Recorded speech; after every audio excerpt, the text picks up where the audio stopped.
From Hollywood, it's time now for Bob Bailey as... Johnny Dollar. Frank Porter at Allied Casualty. How's it going, kid? I don't know. You ever find Joe Penny? The Harbor Patrol found him floating around the harbor. He'd been shot and his feet were burnt. What? Gee whiz, torture. Well, what can I do to help? Find a girl who was once married to him? Joe Penny had a wife? Yeah, she wears a mink stole these days and carries a gun.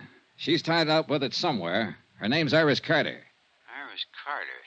You've met her? Just long enough to get slugged with her gun. Well, wait a minute. I'd like to get it all straight. Can I come over? I'll be here.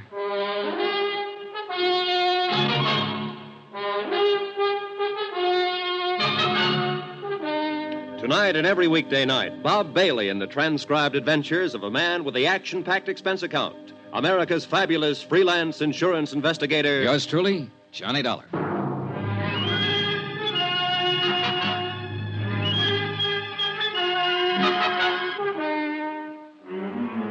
Expense account submitted by Special Investigator Johnny Dollar to the Allied Casualty and Insurance Company Limited, Markham Building, Hartford, Connecticut. The following is an accounting of expenditures during my investigation of the Macormack matter. Expense account, item 9, $14 even, secretarial services. I dictated a detailed report of the $100,000 Macormack case. I did it for two reasons. One, to make certain that Allied and the New York police were thoroughly informed of my part of the matter. And two, to review the case for my own benefit. One of the key figures, Joe Penny, was a murder victim. Attached is a copy of that report. I tried to cover as closely as possible my conversation with Mike Cairn at Sing Sing when he tipped me off that Joe Penny had something to do with the Macormack burglary of 5 years ago. Also, one conversation with Joe Penny, his subsequent disappearance, and murder. I had a copy for Frank Porter when he showed up at my room. He read it from top to bottom. Gee whiz, Johnny, if this isn't something. You come here for Joe Penny. It looks like he did the Macormack job. Now he's dead. You're stopped. What can you do? Find his wife, maybe? You're doing this at your own expense, aren't you? Oh, I think your company will pay for it in time. You have to recover the stuff. I know. You think you will? I think so, yeah. Well, your key man's dead. You have to start all over again. Maybe not. I don't really know whether Joe Penny was my key man or not. I still can't see a small-time auto thief working a big, slick safe burglary. Every indication is that he was the one. I know. I'd like to find that girl, Iris Carter, and talk to her about it. She's connected with it. No, from what you say on the paper, yeah, very much. Oh, gee whiz, I feel like a fifth wheel. I'm not helping you a bit. You know, I handled this case for the company when it first broke. I worked with Lieutenant Martin for 6 months on it, and we didn't turn up a thing. You're on it 3 or 4 days, and you have all kinds of action. Well, I must have stepped in at the right time. Yeah. Johnny, Mm-hmm. somebody gunned Joe Penny down. Now, I know you like to work alone and do things your own way, but be careful if you stay on this. I get worried when somebody starts shooting. Oh, sure. I didn't get that, though. What? If I keep on this, I wouldn't let it go now if my life depended on it. I'm going to find that woman, and I'm going to find the stuff. Sure. Well, gee whiz. Don't let anything happen to you. I won't. I talked some more with Frank Porter about the case. He repeated his offer in the name of Allied Casualty to help if he could. I told him I'd take it up on it if anything came up at all. He left. I was at Central Police Station 10 minutes later. And 5 minutes after that, Lieutenant Dools Martin was calling for the medical examiner's report on Joe Penny's death. A uniformed man brought it in. Martin shoved it across the desk at me. The ME says Joe Penny's been dead about 48 hours or longer. 225 slugs right through the chest, penetrated both lungs, one through the neck. It's very neat shooting at that range. What range? Oh, at least 20 feet, maybe longer. Not many people shoot 25s that well. It's a little gun. A woman's gun. Yeah, that's what I'm thinking. Now, let's talk about that woman you saw around there that night. Now, you say it was Penny's ex. Yeah, Iris Carter. I don't know whether her gun was a 25 or 32. Well, think about it. I have. Now, look, don't get sore with me. It's just that she looks like better than ever for opening this case up. I put her on in all points. Sorry I got riled. That's all right. Now, the ME thinks that Penny was killed before he was dumped in the water, possibly ambushed by someone he didn't know or didn't trust. If he's right about the range, that'd fit in. Someone who knew him would do it close up. Yeah. Hey, wait. You said his feet were burnt. Yeah, I got the pictures here to prove it. Yeah, take a look. These are the glossies. Uh-huh. Now, these are the burns here, Dollar. Right here. Here and here. Yeah. Then he wasn't ambushed exactly. Look, I don't know what he was. But this is the crazy part. He was already dead when this happened.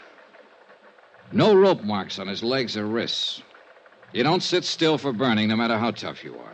It's fascinating, huh? Someone shot him down, then tried to make it look like he was tortured for information first. Cover up. He's supposed to look like he knew something or had something. And maybe he didn't know or have anything at all.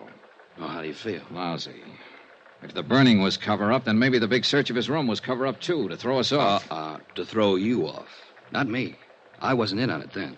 Yeah. Well, one thing that's genuine. What's that? The corpse.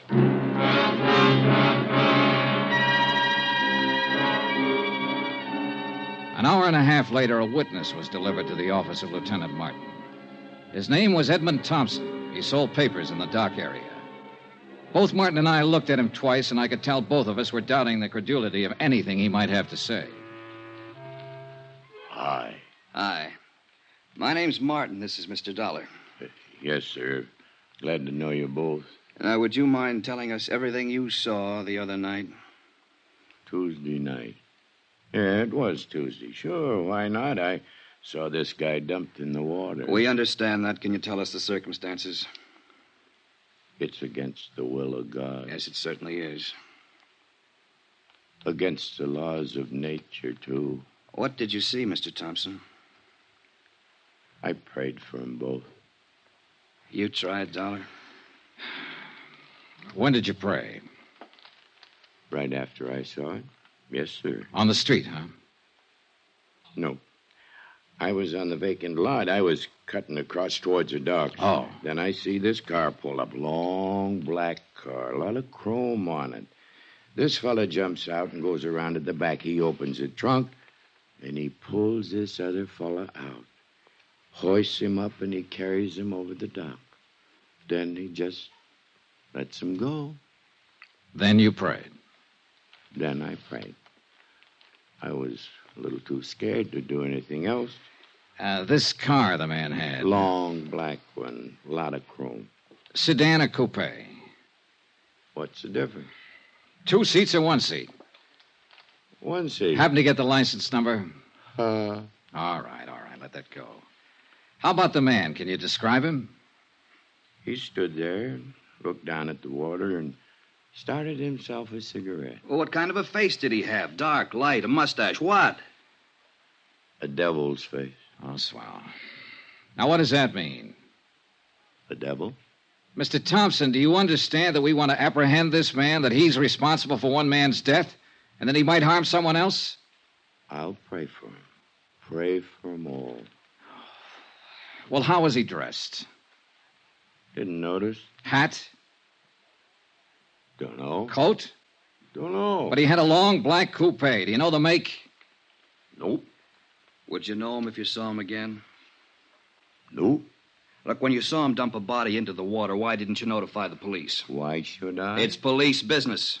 Let them take care of their business. I'll take care of mine. Any of you fellas got a cigarette on you?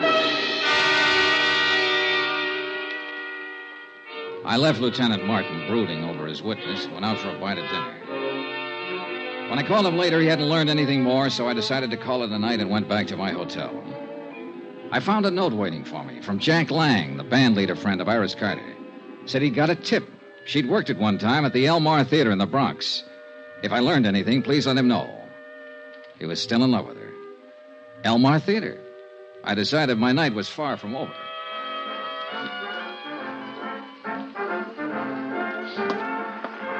Hey, you.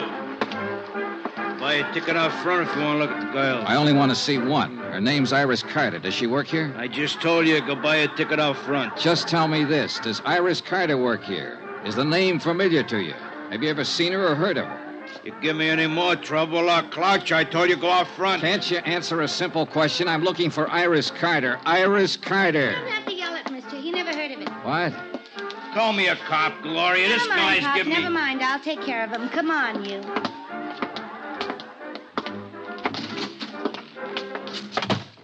Iris Carter, is that what you said? Yeah. I gotta change. I gotta get back on in 5 minutes. Then I'll talk to you later. You haven't got much to say. Stick around. I'll change back at the screen. Okay. I'm Gloria Ward. Who are you? Johnny Dollar. What do you want with Iris Carter? I want to see her and tell her something. Tell me. Well, for one thing, her ex-husband's dead. What? Oh, better watch that screen. Oh. Say that again. Joe Panny, her ex-husband's dead. No kidding. That no good bum is really dead. Yeah. Where can I find her? She don't work here no more. Hasn't worked here in 4 or 5 years. She quit. Well, where is she? You took over from the old man out there when you heard me mention her name. You've satisfied yourself that I'm really looking for her, so Don't suppose you flip with me, mister. I'm not satisfied about anything. Where is she? She got herself married to a nice guy. Good for her. Is she in town? You sure you just want to see her and tell her Joe's dead? That's about it. I thought maybe she might be able to help me and the police find out who killed him. He was killed? 2 days ago. They found his body today. How do you know about that? Are you a cop? I'm an insurance investigator. And you have to see her? You want it put in writing? Don't get in a huff. What I'm getting at is this. Quick change, huh? Now listen. Iris is good. You know what I mean? And she's married to a nice guy now. Will any of this make her trouble? Not if she hasn't done anything wrong. Well, I can tell you she hasn't. If it does make trouble, it'd be a shame. She's set up nice, and I like to see a girl set well, don't you? Certainly. Well, I haven't seen her almost since she left here, but... Well, you look like a right kind of guy. I believe you. Thanks, Gloria. She lives out in Long Island now. Her name's Macormack. Iris Macormack. By the time I said goodbye to Gloria and walked out the stage door and got out into the alley, I thought I had most of it figured. The ex-wife of an ex-con married a wealthy Long Islander named McCormick. When the honeymoon was over, the safe was robbed. Walking out that alley, I was wondering whether to phone the police or Allied Casualty first.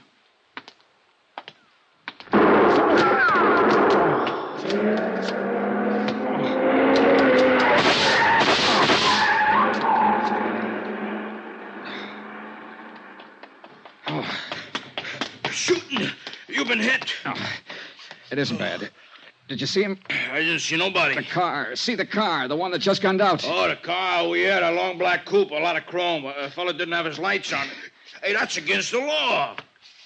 Hey, you need help, mister. No, I'm all right.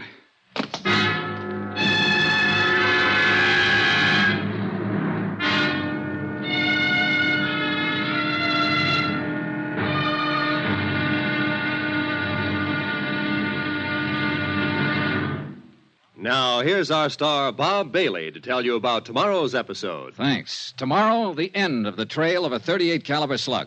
Join us, won't you? Yours truly, Johnny Dollar.